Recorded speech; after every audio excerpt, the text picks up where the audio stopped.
নমস্কার বন্ধুরা, আজ আমি বানাবো নারকেল ছাড়া চিংড়ি মাছের মালাইকারি। মাঝারি সাইজের চিংড়ি মাছ দিয়ে। মাঝারি সাইজের চিংড়ি মাছ নিয়েছি 300 গ্রাম। নিচে একটা পেঁয়াজ গ্রেট করে, আদা বাটা, রসুন বাটা, লঙ্কা বাটা আর জিরের গুঁড়ো।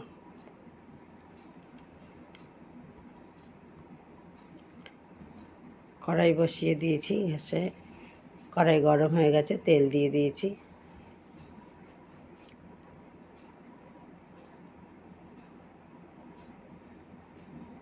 তেলটাও গরম হয়ে গেছে। এবার চিংড়ি মাছটা আগে থেকে নুন হলুদ মাখিয়ে রেখেছিলাম, সেটা দিয়ে দিলাম।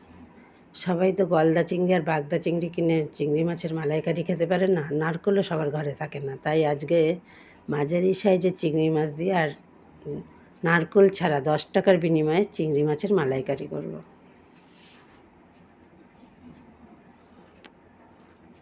মাছটা ভাজা হয়ে গেছে, এবার নামিয়ে নেব। এই তেলের মধ্যে দিয়ে দিলাম গোটা গরম মশলা।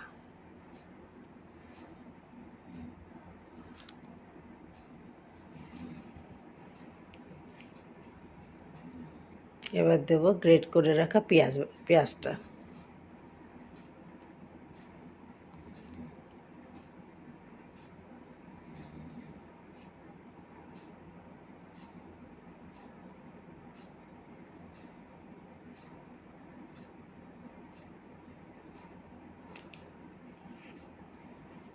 পেঁয়াজটা ভাজা হয়ে গেছে, এবার মধ্যে দিয়ে দেবো পেস্ট করে রাখা ওই সব মশলাগুলো আমি নুন হলুদ দিয়ে পেস্ট করে রেখেছিলাম,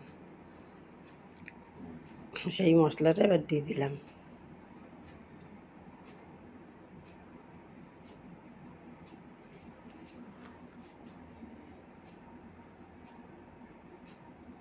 এই মশলাটা কষা হয়ে গেছে, এবার এর মধ্যে ভাজা চিংড়ি মাছগুলো দিয়ে দেবো।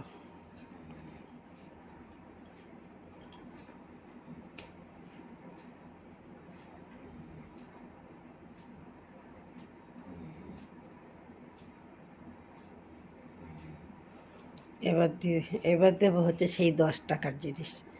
10 টাকা দিয়ে আমি একটা আমুল দুধের প্যাকেট কিনেছি।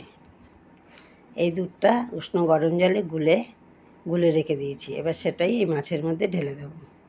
সবাই নারকেলের দুধ দেয়, সে নারকেলের দুধের বদলে আমি এই আমুল দুধ দিলাম।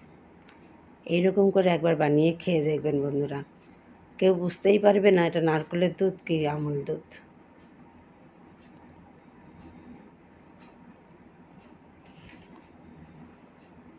ঢাকা দিয়ে দিয়েছি, ফুটে গেছে। চিংড়ি মাছটা তো ভালো ভাজা ছিল, আর দুধ দিয়ে বেশি ফোটাতে হবে না। ফুটে উঠেছে, এইবার এর মধ্যে দেব সামান্য পরিমাণে চিনি।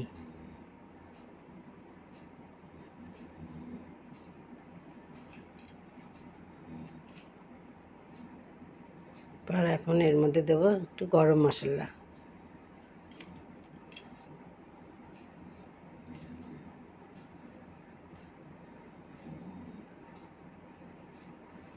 গরম মশলাটা দিয়ে ঢাকা দিয়ে গ্যাসটা অফ করে দেব।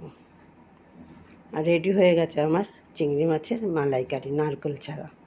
আমার এই রেসিপিটা কেমন লাগলো বন্ধুরা, একটু লাইক কমেন্ট শেয়ার করবেন এবং সাবস্ক্রাইব করে দেবেন।